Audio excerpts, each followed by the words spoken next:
So, good evening, everyone, and welcome to the Praxis Daily 180 Stress Meditation 7.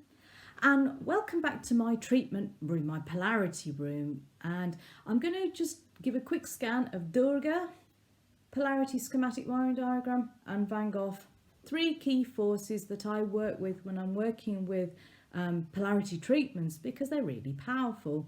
Creative, feminine power, whole body, what more can you want? And I'm changing the format slightly today. Remember, this is an evolving process, these meditations, and very much based on the feedback that I'm getting from listeners and viewers.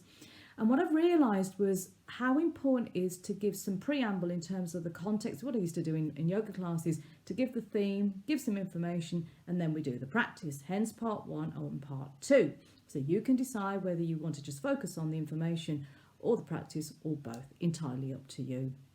I'm also conscious of time, and time is precious. So let's begin. So starting with the theme for this evening, which is about dealing with uncertainty, and that's really come up for me over the last few days, especially as the situation with COVID is changing by the day and changing in ways that leads us to feeling even more uncertainty. And the fact that the human body, or should I say the brain, doesn't like uncertainty, likes to know where it stands. Because with certainty comes reassurance, we know what we're doing, we feel like we're in control, we can influence our environment, and the rest goes on. And yet when we feel uncertain, the world can feel very unsafe. So we scramble to find ways of feeling certain and feeling our powerfulness again. So information is very key, which is why there's loads of information going around on social media, which can also be very overloading for the brain to process. And what I want to say is that uncertainty is something that I've certainly faced for a good number of years, both as a child carer to my mum from the age of 3 when she was first undiagnosed with diabetes.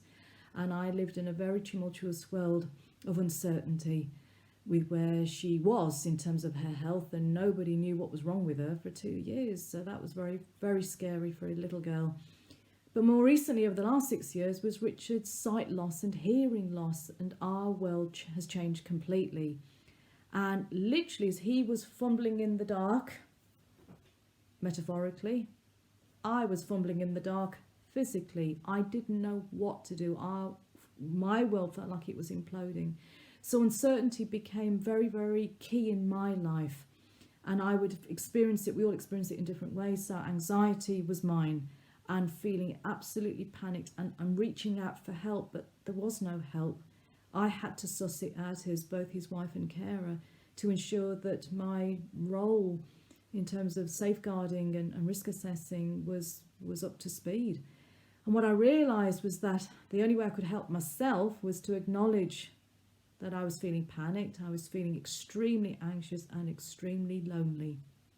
And being the engineer that I am, that was my first training, I look back to schematic wirings and thinking, well, how can I work my nervous system? How can I take responsibility for my situation? Because what I was also doing was catastrophising the what ifs. Oh my God, he's losing his sight. Everything's going to be down to me. I don't know what I'm doing. Oh my God, oh my God. And that's horrible. It was a horrible, frantic state to be in for the last 5 years. And gradually, with help and with taking responsibility, which is what I elected to do, I found my way through, hence why I'm doing these meditations, to share what worked for me. So what I'm going to show you in the practice is literally what I would work with several times a day to basically bring my nervous system into a much more calmer place. Not to go to sleep, but it's just getting that equilibrium back, because we have phenomenal systems that can do that. It's just when we know how. So when dealing with uncertainty and anxiety that prevails, it's about noticing it. It's about catching yourself, whether you're catastrophizing. Notice if you're feeling powerless, and then deciding from this center, by acknowledging all those other 3 steps, where is my power? Where is my agency? What can I do about it? Even if you can't find anything you can do, your mindset is one that you always can, because you always have a choice. And that was the biggest piece of advice that was given to me, and it helped. So we're going to work with a practice now to calm this system down. So if you've got your candle, I suggest you light it. There you go. And Nag Champa, those of you who've known me from class for many years, I'm going to light my incense.